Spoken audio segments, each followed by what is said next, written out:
super. Aujourd'hui, je vais vous entretenir sur un sujet. J'avais à cœur de faire un temps de questions-réponses, mais j'ai du mal à faire monter des personnes. J'ai du mal à faire monter des gens sur le live. Je voulais qu'on ait des échanges, vu que c'est une causerie. Mais on a un peu de mal à faire monter des personnes sur le live. Donc, ce qu'on va faire, je vais prendre peut-être 2 questions que peut-être des gens pourront écrire en commentaire. 2 ou 3 questions, je vais dire 3. Parce que mon exercitation sera rapide. Donc, je vais prendre 3 questions. Ce que je vais pouvoir voir en commentaire, je vais sélectionner 3 questions. 3 questions sur la parole. Bon, il y a Prosper qui dit pourquoi Jacob donnait des noms au puits. Pourquoi Jacob donnait des noms au puits? C'est une question que quelqu'un a posée dans les commentaires.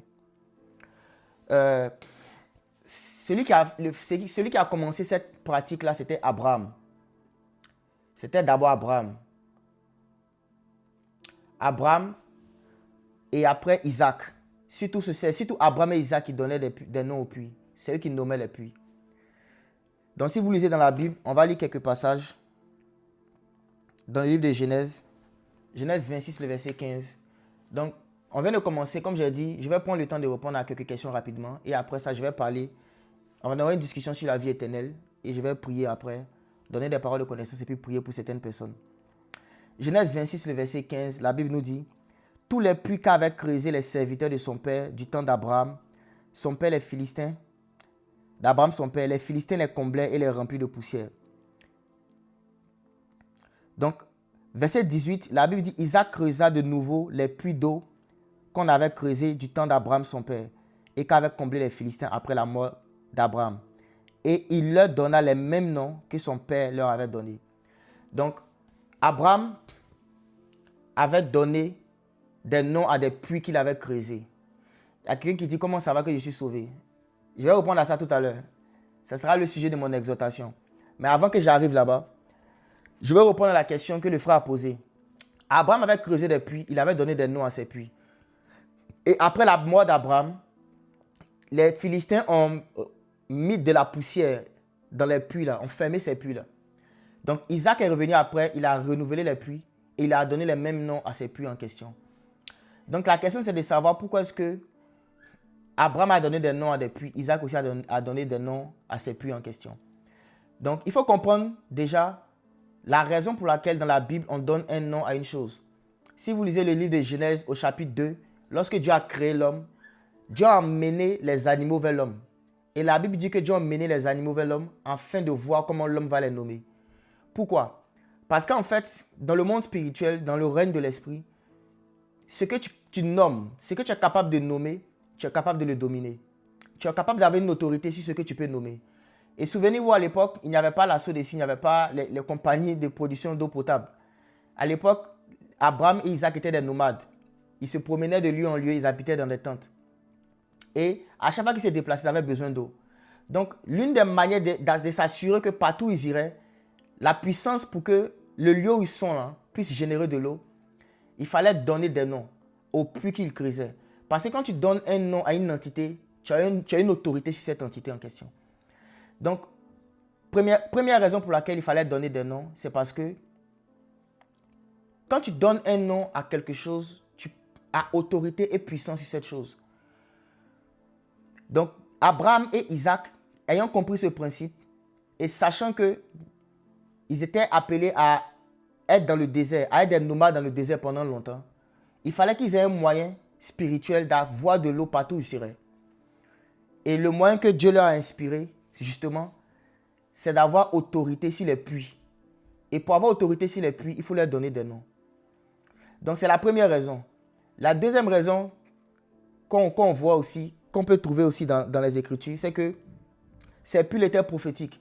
Si vous lisez après les noms que Abraham avait donnés à ces puits et que Isaac a repris, ces noms en question, c'était des prophéties sur des choses qui devaient arriver à Isaac. C'était des prophéties sur différents aspects de la vie d'Isaac. Donc, les noms qui étaient donnés par Abraham étaient aussi des prophéties que Abraham donnait sur la vie de son fils. Donc, voici les 2 raisons principales que je vais donner à cette question. J'espère que celui qui a posé la question il a eu la réponse à sa question. Je vais prendre une deuxième question rapidement. Ouais. Je vais prendre une deuxième question. Il y a beaucoup de questions en commentaire. Ok. Apparemment, le temps de questions-réponses là, c'est nécessaire. Hein. Il me disait que j'allais prendre juste que 2 questions, mais apparemment, il y en a tellement.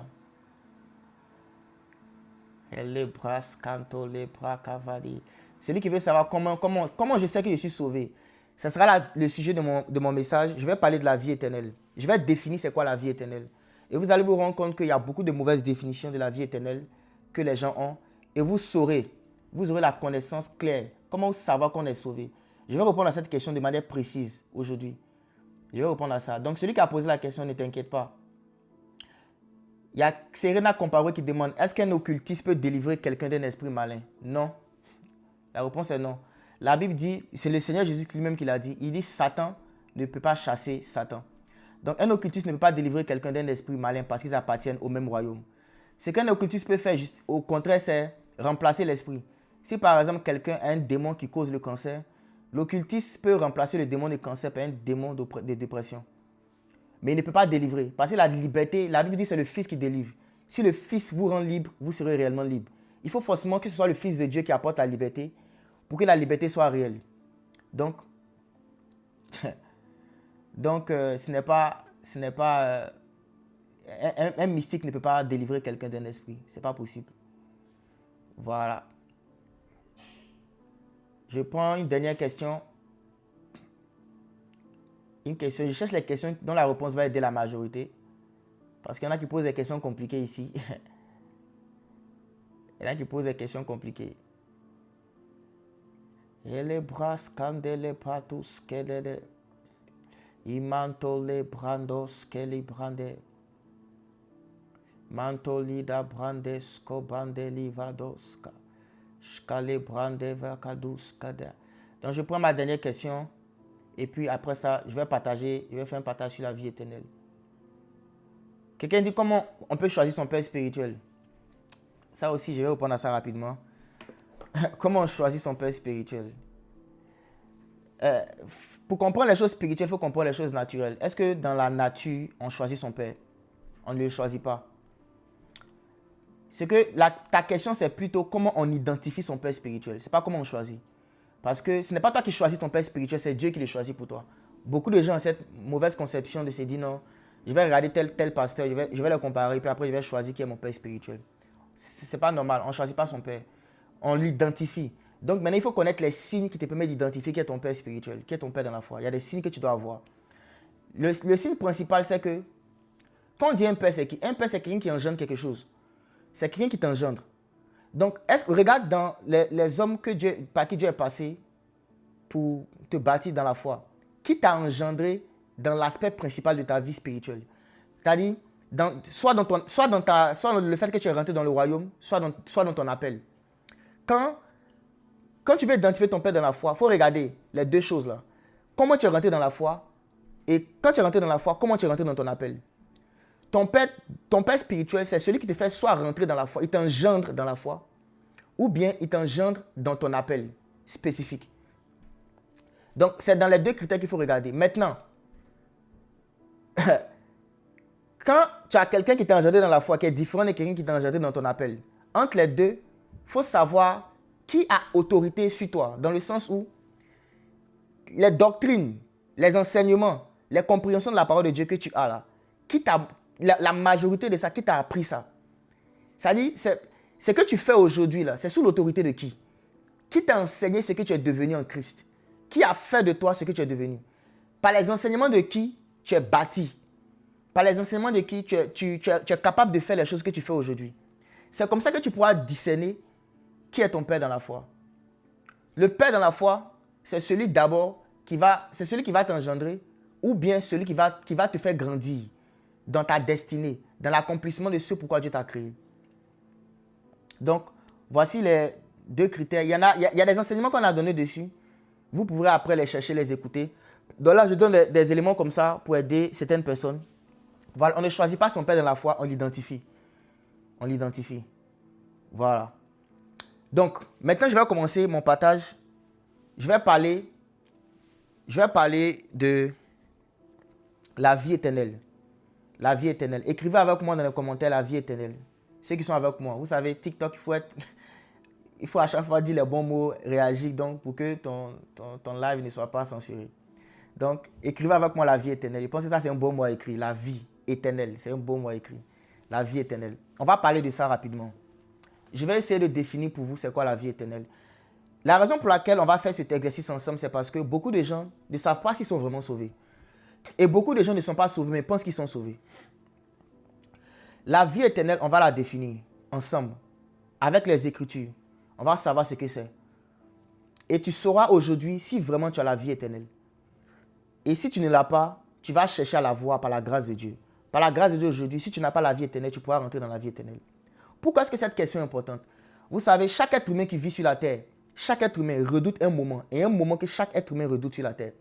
C'est le jour où il va quitter la terre. Le jour ne sera plus. C'est un moment que quand tu nais, tu n'es pas forcément conscient de ça. Mais au fur et à mesure que tu grandis, que tu deviens conscient du monde.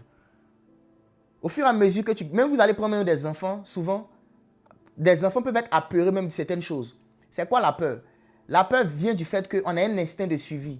On veut s'exprimer par ce qu'on appelle la vie. Donc cet instinct de suivi fait que les personnes... La peur naît naturellement dans le cœur de l'être humain. Parce qu'il y a l'instinct de suivi. Vous voyez? Donc la Bible nous dit que lorsque Dieu nous a créés, il nous a appelés à vivre avec lui éternellement. Donc la vie, c'est quelque chose que nous désirons. C'est quelque chose c'est une chose à laquelle nous aspirons. C'est quelque chose dans laquelle on veut vivre continuellement.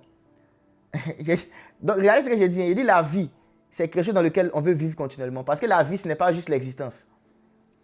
Des personnes peuvent exister sans vivre. Vous allez voir dans Éphésiens chapitre 2, la Bible nous dit, vous étiez morts dans vos péchés. Dans vos péchés. Vous n'aviez pas de vie dans vos péchés. Ça veut dire que tu peux exister sur la terre, mais quand Dieu te regarde, tu n'as pas encore la vie. Tu peux être en train de marcher, en train de te déplacer sur la terre. Quand Dieu te regarde, tu n'as pas encore la vie. Parce que la vie, telle que Dieu l'a définie, ce n'est pas d'abord le fait d'exister. Ce n'est pas d'abord le fait d'exister. Donc, je vais donner 3 choses que la vie éternelle n'est pas, et après, je vais définir ce que c'est que la vie éternelle. 3 choses que la vie éternelle n'est pas. Première chose que la vie éternelle n'est pas. La vie éternelle n'est pas juste une promesse de passer l'éternité avec Dieu après avoir quitté la terre. La vie éternelle n'est pas juste une promesse de passer l'éternité avec Dieu au ciel après avoir quitté la terre. La vie éternelle, je répète ça, n'est pas juste une promesse de passer l'éternité avec Dieu au ciel après avoir quitté la terre. Donc ceux qui pensaient ça, je vais aujourd'hui essayer de vous aider à ne plus penser ça. Quand on dit que Jésus-Christ nous donne la vie éternelle, ce n'est pas juste un passeport pour aller au ciel, pour rester au ciel éternellement avec Dieu. La raison pour laquelle je dis ça, c'est que notre éternité, nous qui sommes sauvés, ne se fera pas au ciel, mais sur une nouvelle terre. On va lire Apocalypse ensemble. Apocalypse chapitre 21, à partir du verset 1. Verset 1 à 2. Apocalypse 21, verset 1 à 2.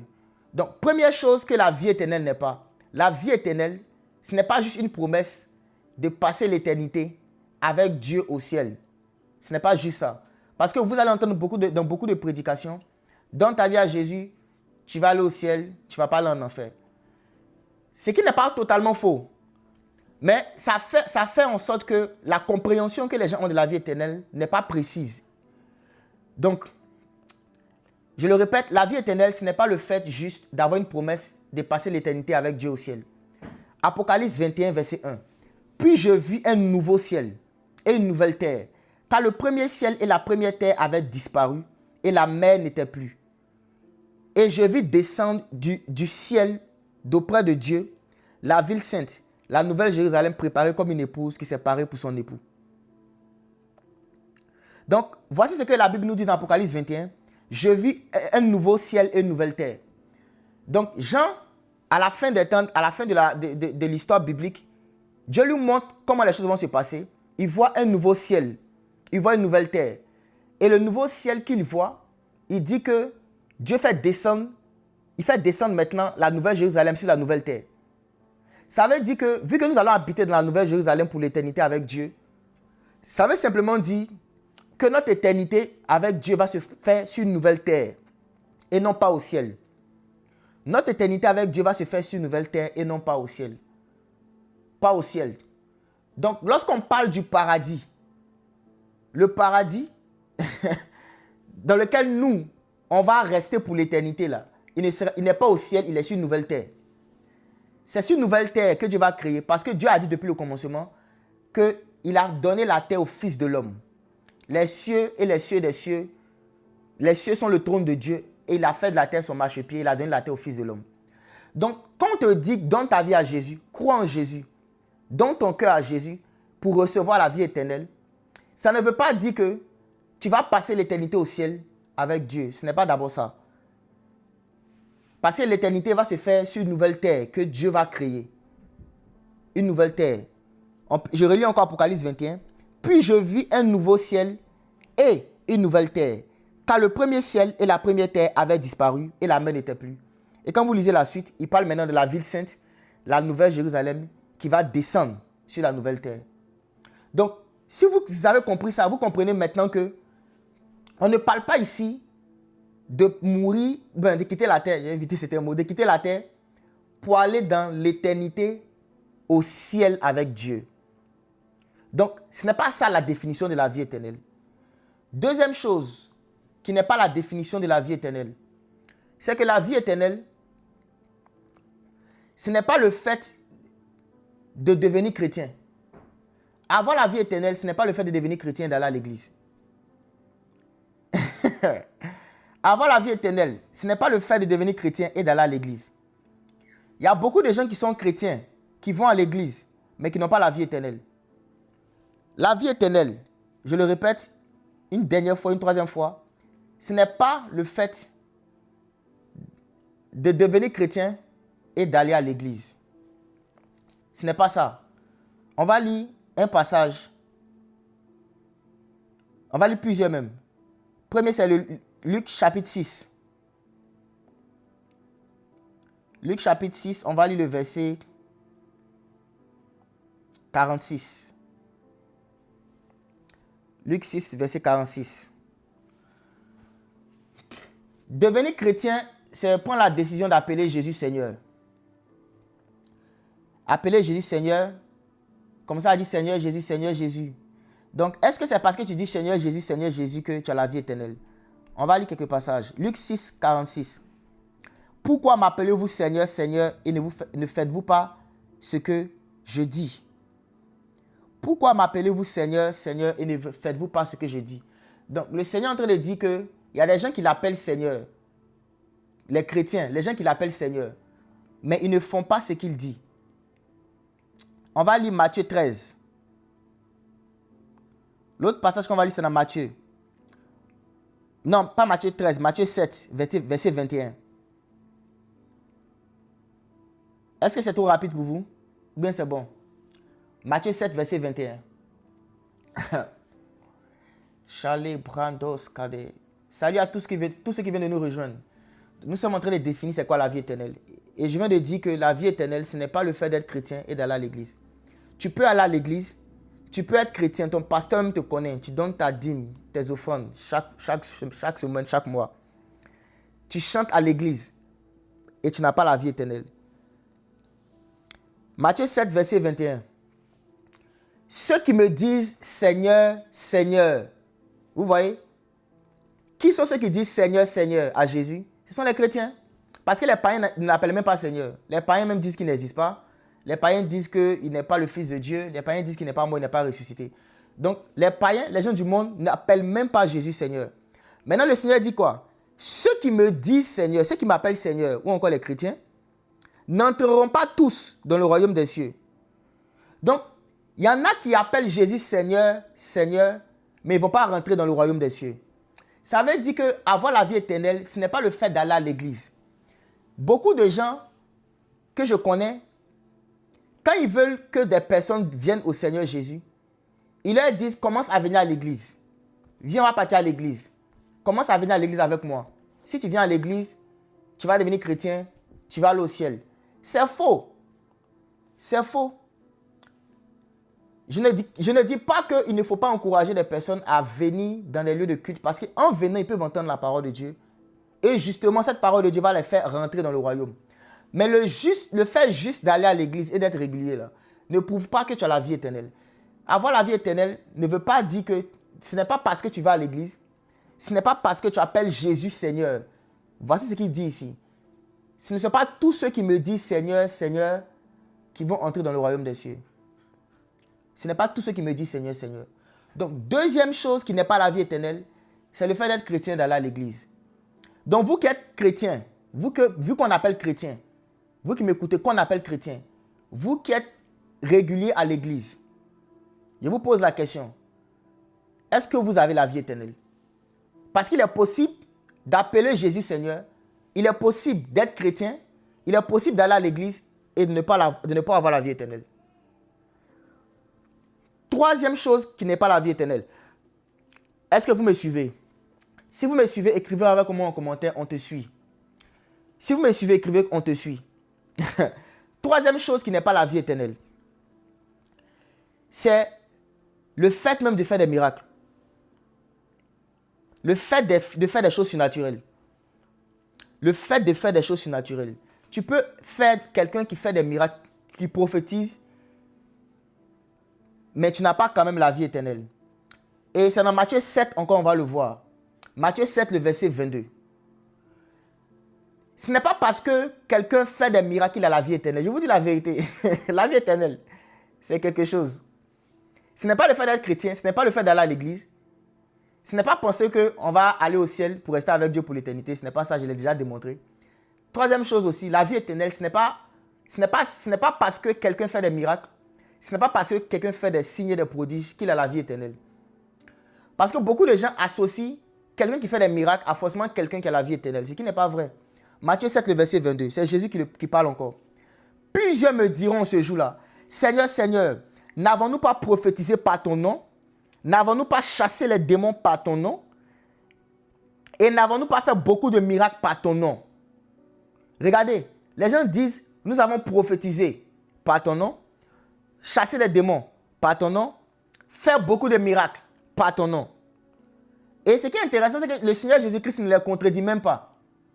Le Seigneur Jésus-Christ ne les contredit même pas. Il ne leur dit pas, vous êtes des menteurs, vous n'avez jamais fait ça par mon nom. Parce qu'en réalité, le nom de Jésus est tellement puissant que quelqu'un même qui n'a pas la vie éternelle, là, il peut l'utiliser. Beaucoup d'entre vous connectés ici, est-ce que souvent, ceux mêmes qui sont convertis, pendant que vous étiez dans le monde, il y a eu des moments où vous étiez en train d'être attaqué par des sorciers, en train d'être attaqué par des esprits impurs. Et vous avez crié Jésus. Et puis ils sont partis. À qui ça arrivé ici? Commentez. Vous n'étiez pas chrétien. Vous n'avez pas la vie éternelle. Et vous étiez en train d'être attaqué par Satan. Et puis pendant votre attaque là, vous avez crié Jésus. Et ils sont partis. Donc le nom de Jésus là, il est tellement puissant que même quelqu'un qui n'est pas né de nouveau, s'il a la foi dans ce nom là, il peut être délivré de certains problèmes. Il y a certaines choses surnaturelles qui peuvent lui arriver. Donc le Seigneur n'a pas contredit le fait que par son nom des miracles peuvent arriver. Mais regardez maintenant ce qu'il a dit. Il dit alors, verset 23, Matthieu 7, verset 23. Alors je leur dirai ouvertement, je ne vous ai jamais connu. Retirez-vous de moi, vous qui commettez l'iniquité. Il dit, je ne vous ai jamais connu. Je ne vous ai jamais connu. Retirez-vous de moi, vous qui commettez l'iniquité. Je ne vous ai jamais connu. En d'autres termes, vous n'avez jamais reçu la vie éternelle. Il dit, je ne vous ai jamais. Il n'a pas dit, je vous ai connu et puis après un moment, vous avez rétrogradé. Il n'a pas dit, je vous ai connu et puis au bout d'un moment, vous avez abandonné la foi. Il dit, je ne vous ai jamais connu. Jamais. Jamais. Et quand je vais parler de la vie éternelle, vous allez voir que la vie éternelle, en fait, c'est une connaissance. Donc quand le Seigneur dit que je ne vous ai jamais connu, là, il est en train de dire que vous n'avez jamais eu la vie éternelle. Matthieu 7, le verset 22. Donc ce n'est pas parce que toi, souvent, tu fais des songes. Je vois deux personnes ici. Deux personnes. Vous avez l'habitude de faire certains songes où vous voyez l'accomplissement des choses. Vous voyez dans la réalité l'accomplissement des choses que vous avez rêvées. Et malgré votre vie qui est contre la parole de Dieu, vous êtes convaincu que vous avez la vie éternelle. Pourquoi? Parce que vous avez des songes qui se réalisent. Il y a deux personnes qui m'écoutent, qui sont concernées par ce que j'ai dit. Il y a une dame, une femme et un homme. Une femme et un homme. Et les deux sont en Côte d'Ivoire. Vous avez des songes qui se réalisent. Et à cause du fait que vos songes se réalisent, vous êtes convaincu que vous avez la vie éternelle. Mais rappelez-vous dans la Bible, Pharaon, au temps de Joseph, il a eu un songe prophétique, mais il n'avait pas la vie éternelle. Au temps de Daniel, Nebuchadnezzar a eu un songe prophétique, mais n'avait pas la vie éternelle. Ce n'est pas parce qu'il y a des choses surnaturelles qui t'arrivent que tu as la vie éternelle. Il y a des gens qui sont au village, qui ne connaissent pas Jésus, mais qui font des songes, qui prédisent des événements à venir, qui font des songes qui arrivent. Parce que chaque être humain, tous les êtres humains que Dieu a créés, ce sont des esprits. Nous pouvons tous interagir avec le monde spirituel. Donc, ce n'est pas ça la preuve que tu as la vie éternelle. Et si tu m'écoutes aujourd'hui, tu vas savoir vraiment c'est quoi la vie éternelle. Et tu vas chercher à voir ça. Tu vas chercher, parce que le chemin qui mène à la vie, là, il est resserré. Regardez, je vais vous montrer le passage. Ce n'est pas un chemin spacieux. Matthieu chapitre 7. On est encore dans Matthieu chapitre 7. On va lire le verset 13. 13 à 14.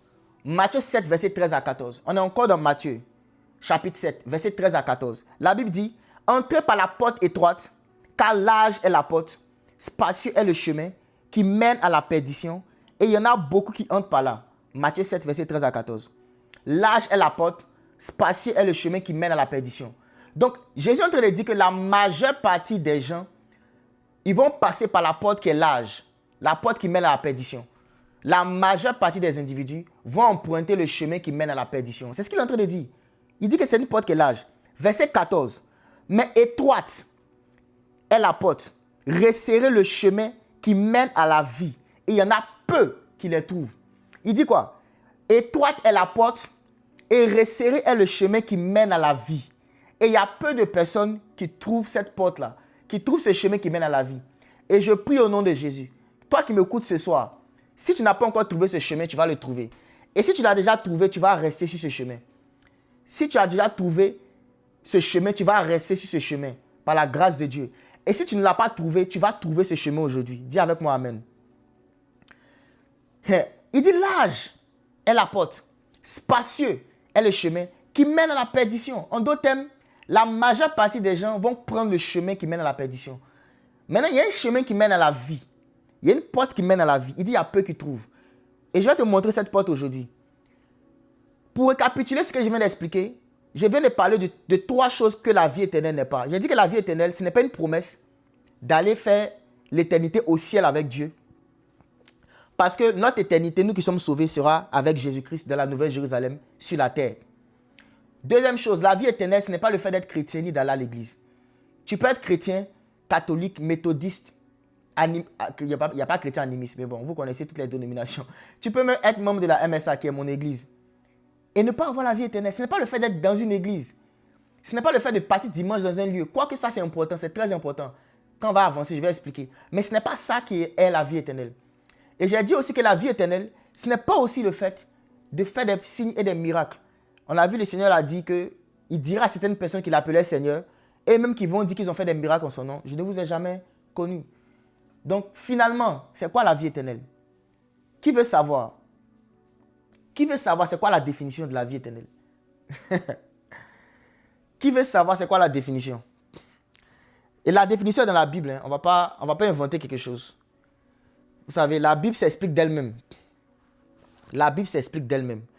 Et quand j'ai fini de définir la vie éternelle, beaucoup d'entre vous allez réfléchir. Est-ce que je suis vraiment sauvé? Est-ce que j'ai vraiment la vie éternelle? Est-ce que j'ai cette vie-là? Cette vie-là, est-ce que je l'ai, la vie éternelle? Donc, quand on dit vie éternelle, en fait, on parle de quoi? On parle de la vie de Dieu. La vie éternelle, là, c'est la vie de Dieu lui-même. C'est la vie de Dieu lui-même.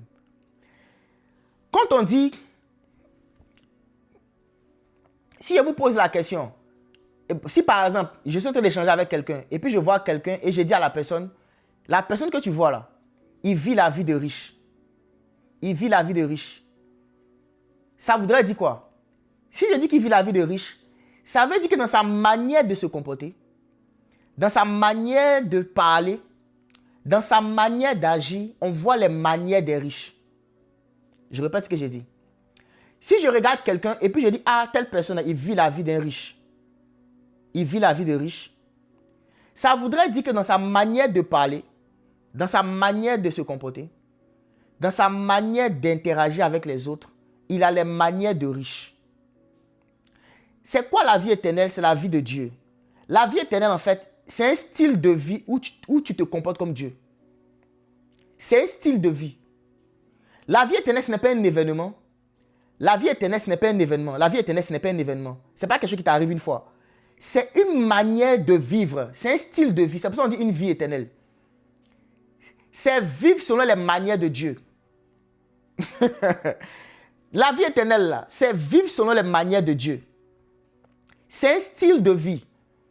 C'est une manière de vivre. C'est comme si tu devenais quelqu'un qui a une nouvelle manière de vivre. Quand on dit que quelqu'un a reçu la vie éternelle, c'est que son style de vie a changé. Je ne connais personne qui a reçu la vie éternelle et le style de vie n'a pas changé. La vie éternelle, là, c'est un style de vie.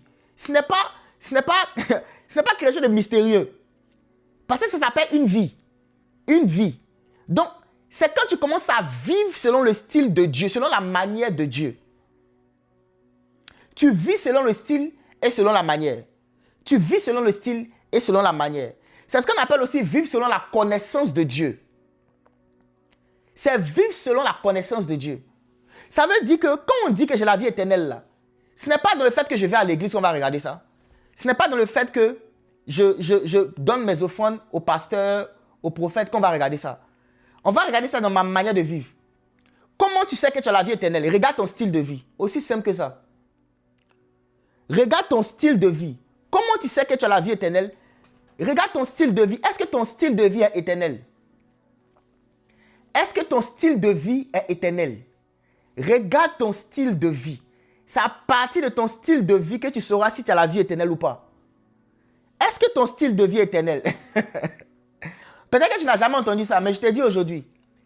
Si tu veux savoir si tu as la vie éternelle, regarde ta manière de vivre. Parce que celui qui a la vie éternelle, cette vie éternelle-là lui donne un nouveau style de vie. Cette vie éternelle-là lui donne une nouvelle manière de vivre. Selon la connaissance de Dieu. Il vit selon la connaissance de Dieu. J'espère que le live va bien, qu'il n'y a pas de blocage. C'est bon? Il n'y a pas de blocage, c'est bon, ok. Ouais, je sais que beaucoup d'entre vous, c'est la première fois que vous entendez ça. Et le Seigneur Jésus-Christ nous l'a dit. Allons lire Jean chapitre 17, verset 3. Jean chapitre 17, le verset 3. Jean 17, le verset 3.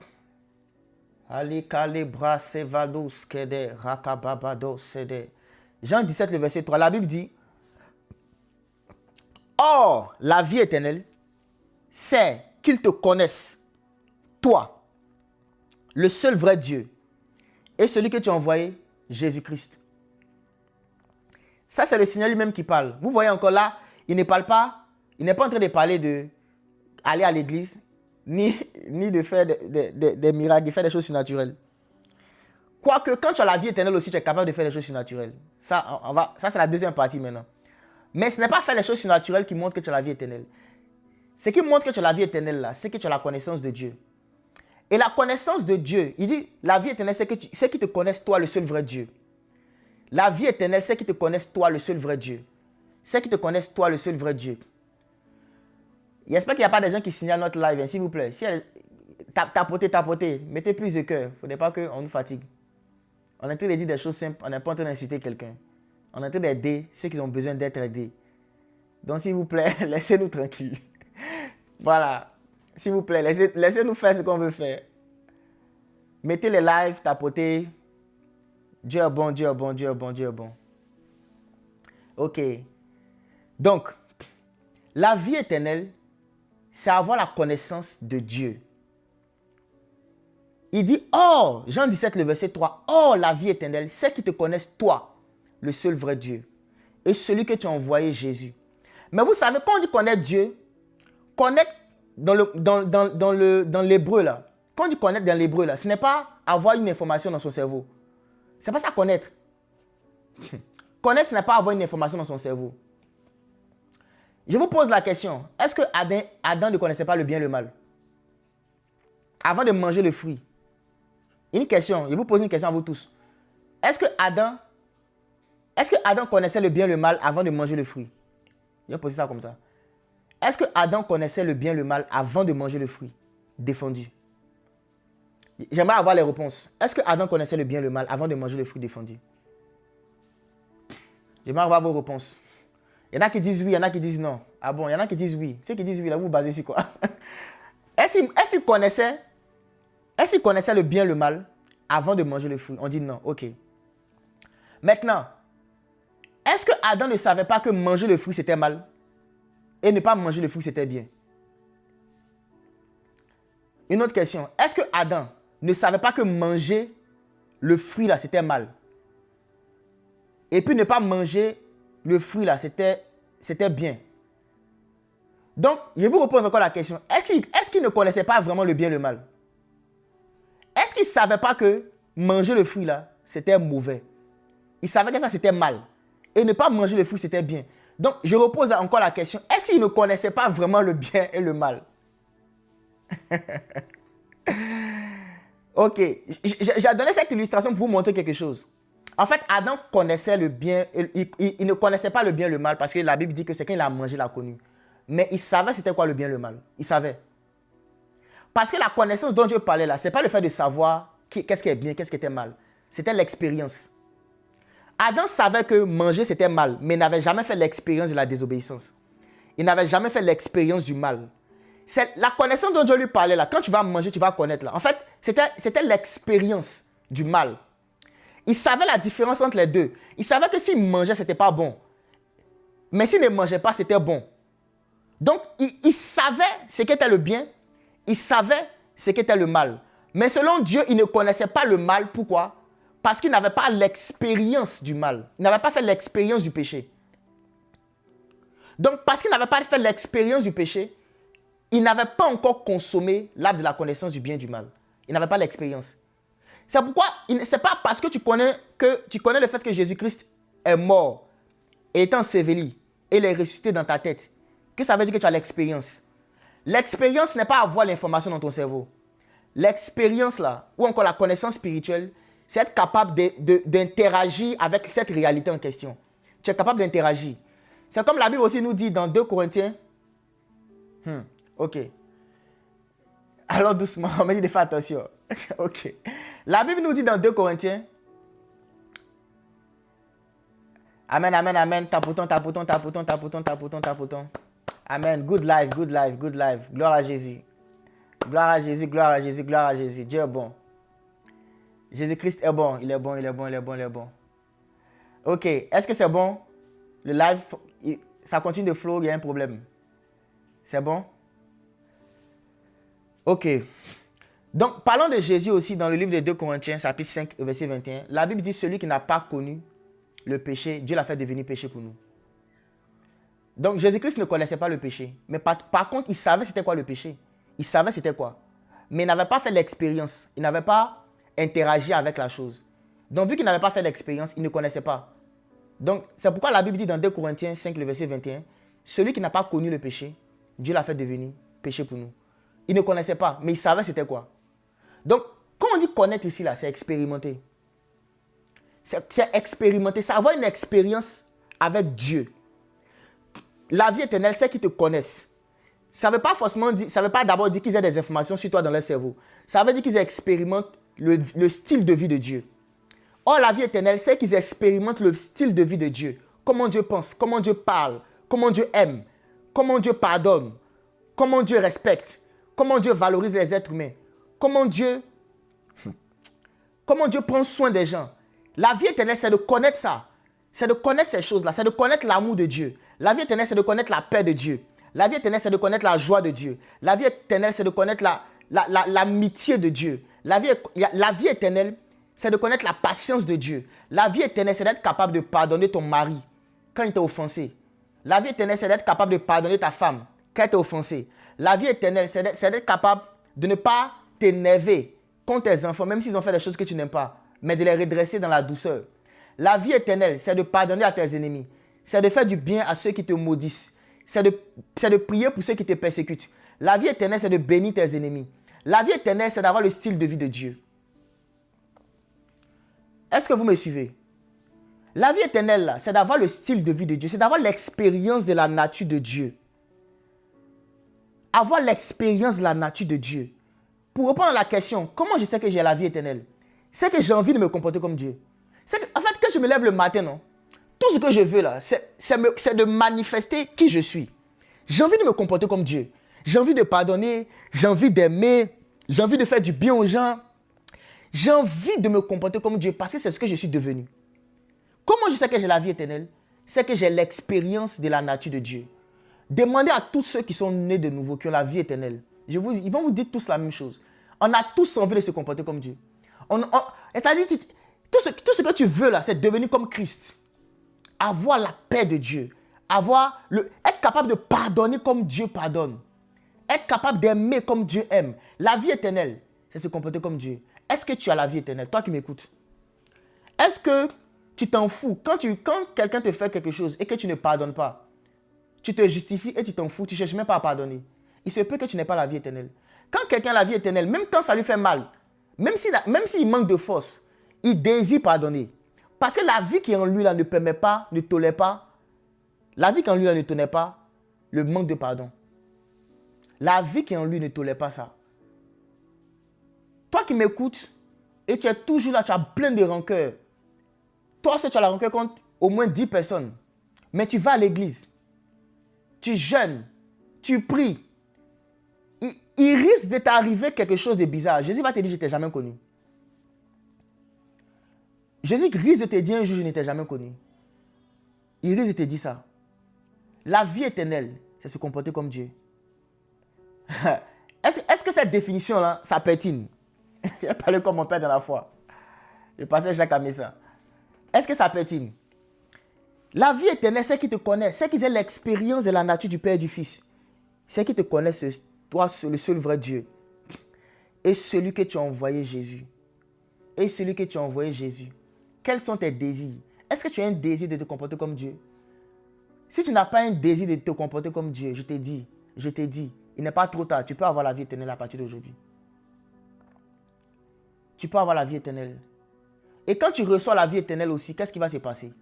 Non seulement tu auras le désir de te comporter comme Dieu. Ça, c'est la première chose. Quand tu reçois la vie éternelle, tu as le désir de te comporter comme Dieu. Mais tu reçois aussi la capacité de faire les choses comme Dieu. Tu reçois aussi la capacité de faire les choses comme Dieu. Les sorciers qui venaient te frapper en songe. Je vois 3 personnes ici. Le week-end, là, samedi à dimanche, vous avez fait des songes. Ou dans vos songes, là, on vous a frappé en songe. Il y a des gens qui sont venus vous tabasser en songe. Malheureusement, on ne peut pas faire monter les gens maintenant. Si vous vous concernez par la parole, vous dites en commentaire, c'est moi. On va commencer à prier pour les gens en même temps.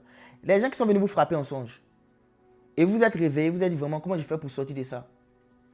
Je vous dis la vérité. Quand tu as la vie éternelle, tu reçois la capacité de faire les choses comme Dieu. Ça veut dire qu'aucun sorcier ne peut venir te frapper en songe et puis il va partir comme ça. Déjà, même le fait qu'il va venir, même ça, c'est déjà un truc d'abord. Quand tu as la vie éternelle, là, les sorciers ne peuvent pas venir jouer avec ton corps pendant que tu dors. Il y a une autorité. Une autorité que Dieu te donne. Une puissance pour agir en son nom. Pour ne pas que le royaume des ténèbres puisse avoir une victoire contre toi. Pour ne pas que le royaume des ténèbres puisse faire de toi ce qu'il veut. Il y a une puissance que Dieu va te donner.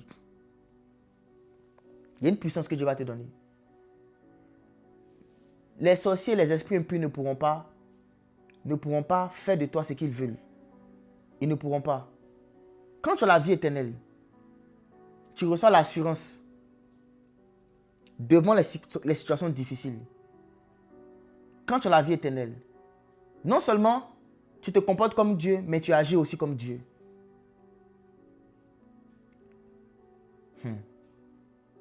La vie éternelle, c'est qu'ils te connaissent. Est-ce que tu as la vie éternelle? Toi qui m'écoutes. Est-ce que tu as la vie éternelle? Toi qui m'écoutes. Est-ce que tu as la vie éternelle? Toi qui m'écoutes. Est-ce que tu as un désir de pardonner? Est-ce que tu as un désir de vivre dans la sanctification? Toi qui m'écoutes et qui vis dans l'impudicité, qui n'a pas de regrets. Est-ce que tu es sûr que tu as la vie éternelle? Est-ce que tu es sûr que tu as la vie éternelle? Je vais vous montrer un passage que j'ai lu. Je méditais il y a 2 jours. Et j'ai vu ce passage. J'ai dit, waouh, beaucoup de gens, ils ne connaissent pas, ils connaissent la bonté de Dieu, mais ils ne connaissent pas la sévérité de Dieu.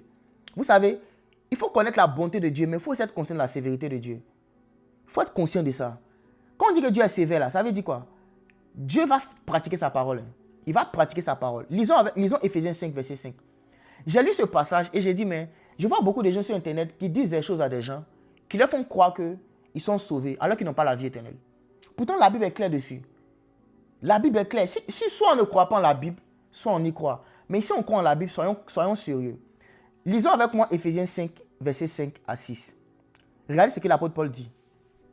Il dit, car sachez-le, Paul dit, il insiste, aucun impudique, ou impur, ou cupide, c'est-à-dire idolâtre, n'a d'héritage dans le royaume de Christ et de Dieu. Je répète encore.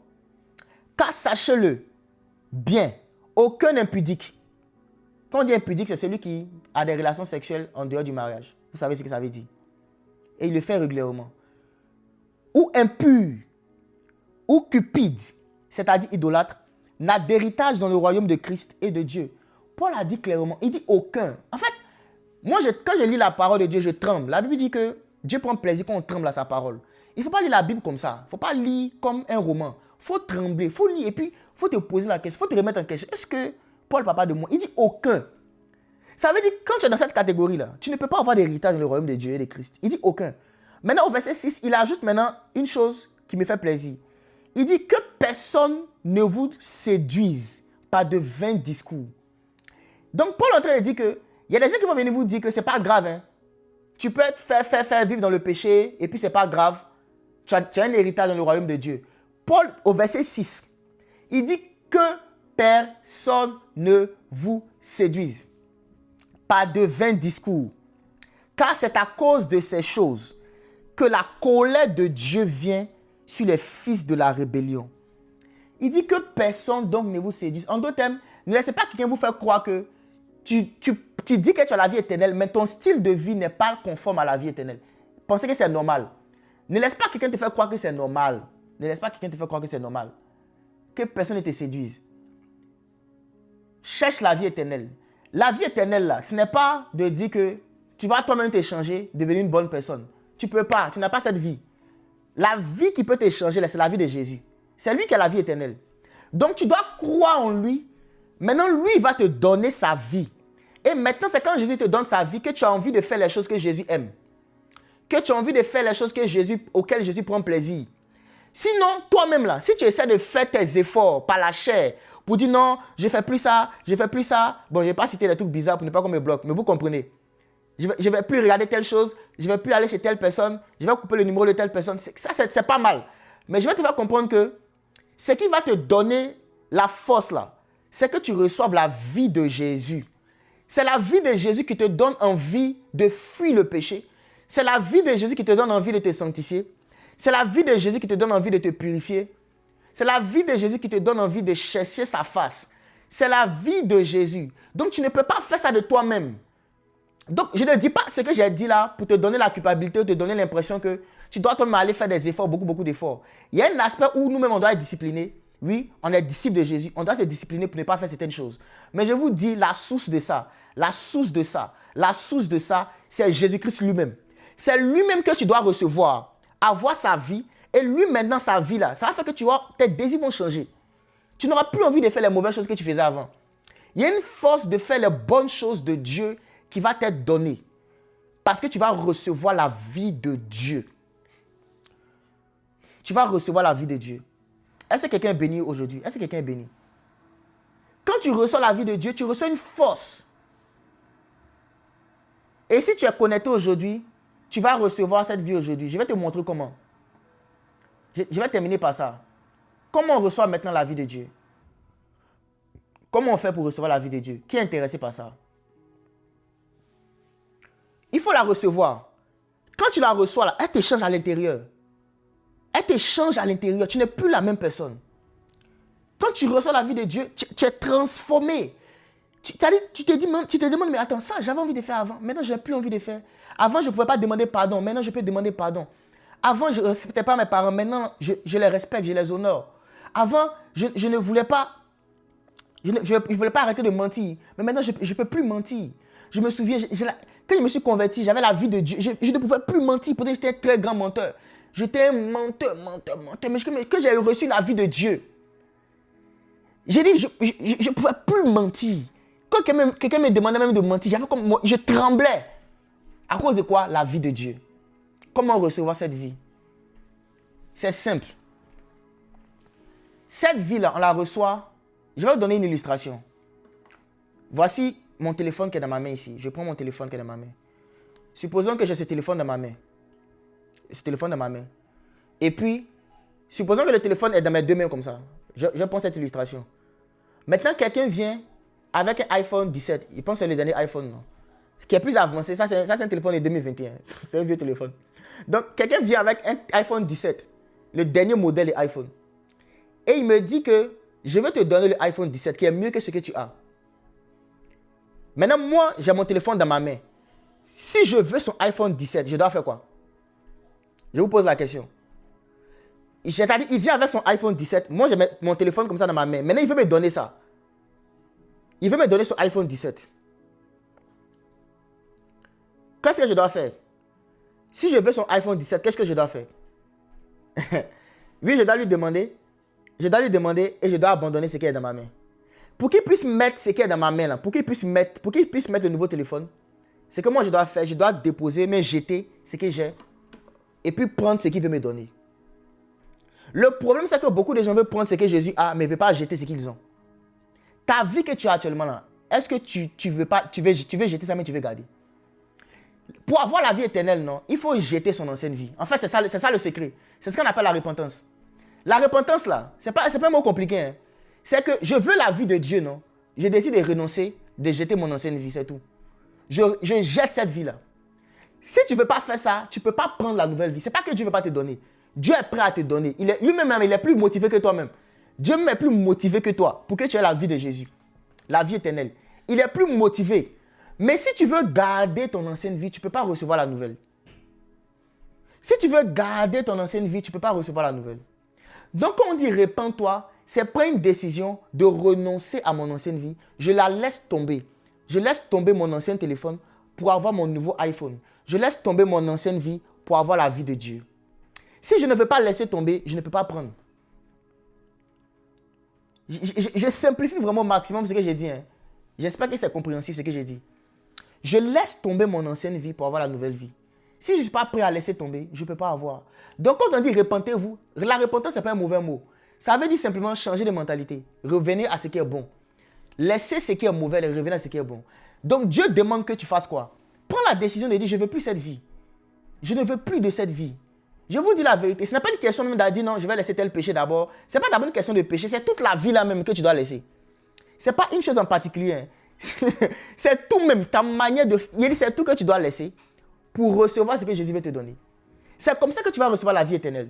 Si tu veux garder certaines choses mauvaises que tu fais à côté, tu veux conserver certaines choses, tu vas voir que tu ne pourras pas recevoir vraiment la vie éternelle. Tu pourras aller à l'église et tout, mais je te dis la vérité, ta conversion ne sera pas authentique.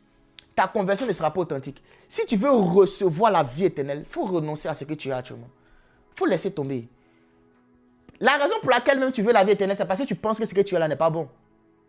C'est parce que tu sais que ce que tu as là, ce n'est pas bon. Une vie où tu es tourmenté par Satan, tourmenté par les sorciers, tu souffres par les démons, la maladie, tout ça, le péché, tu es fatigué de ça. Tu es fatigué de ça. Il y a des mots que tu ne peux pas dire, ce n'est pas bon. Tu es dans un péché. Un péché. Tu es fatigué de ça. Tu es dans la confusion, tu es dans la dépression. Tu es fatigué. Laisse tomber cette vie. Jésus a dit, venez à moi, vous qui êtes fatigués et chargés, et je vous donnerai du repos. Prenez sur vous mon joug et recevez mes instructions. Jésus-Christ veut te donner du repos. Mais il faut laisser tomber.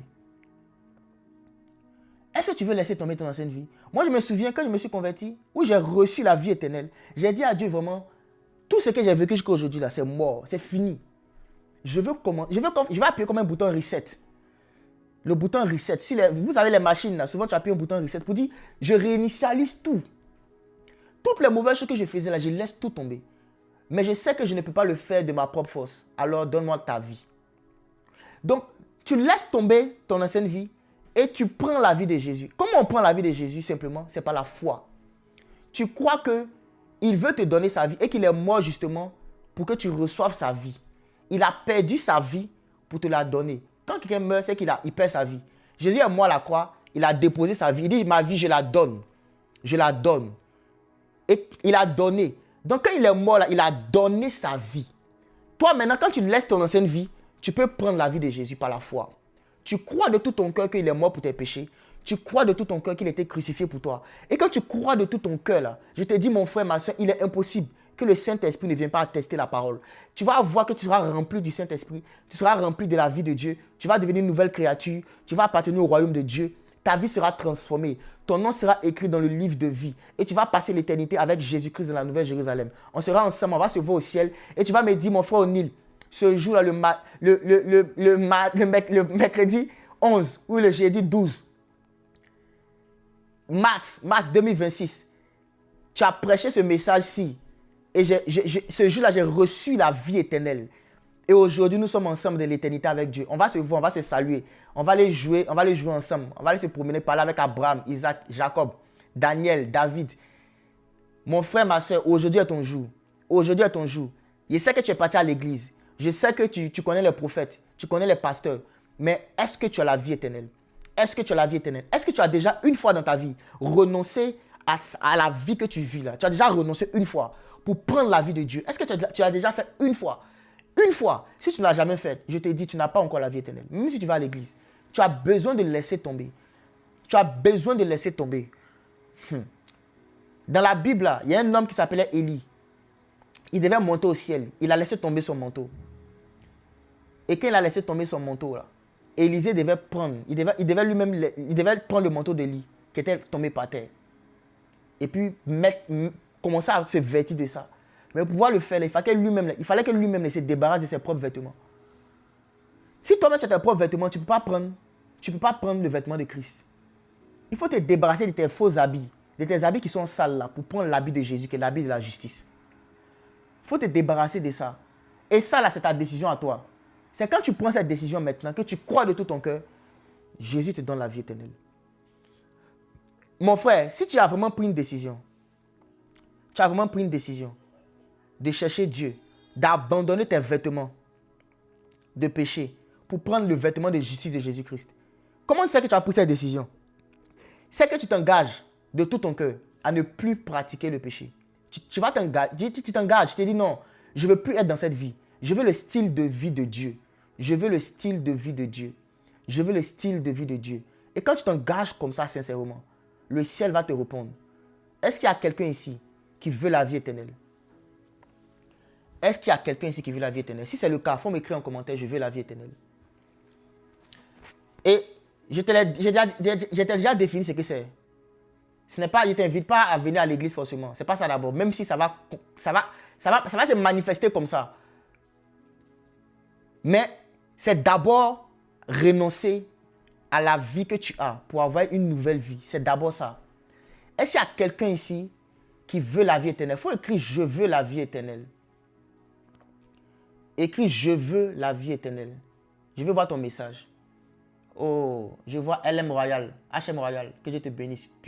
Puti, Marie, Hugues, For Insight, David, Daouda, Jacques, Miku Nyamien, Sheikh Tidiane, Wilstan, ok.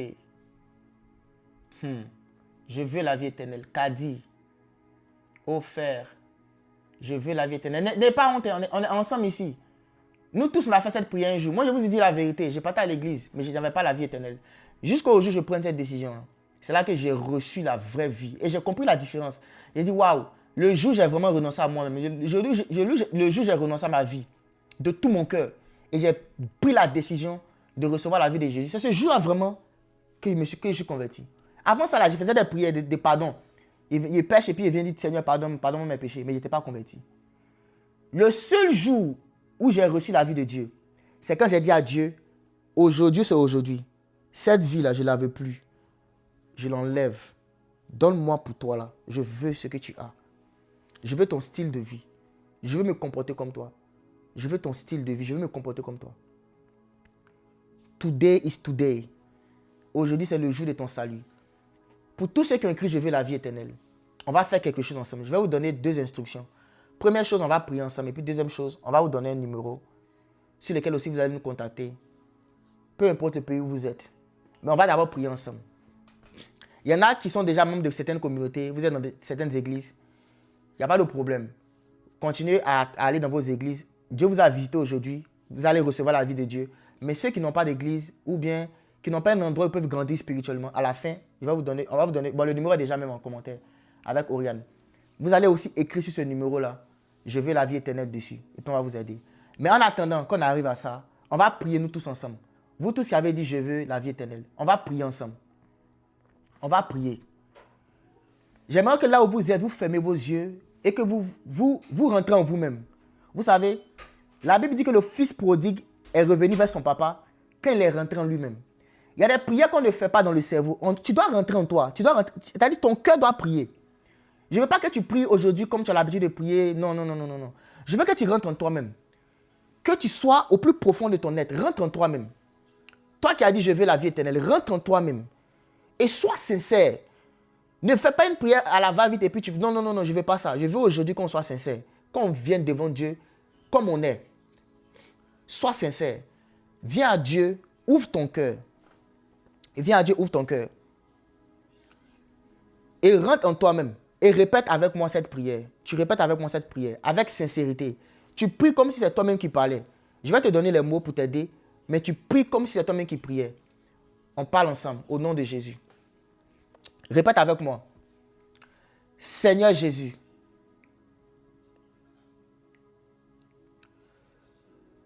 Je te demande pardon. Pour tous mes péchés et pour toutes mes fautes. J'étais dans l'ignorance.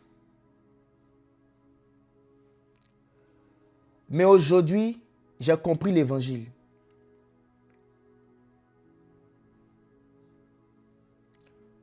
Soyez vraiment concentrés, ne soyez pas distraits. Soyez concentrés, priez avec concentration. Ne soyez pas distraits. Je renonce de tout mon cœur à tous mes péchés. Je décide d'abandonner mon ancienne vie. Parce que je veux recevoir la vie de Dieu. Parce que je veux recevoir ta vie. Je te demande pardon. Et je renonce à toutes mes fautes et à toutes mes iniquités. Seigneur Jésus, je crois en toi de tout mon cœur. Sauve-moi. Délivre-moi. Donne-moi la vie éternelle. Donne-moi la vie éternelle. Oh, j'ai besoin de la vie éternelle.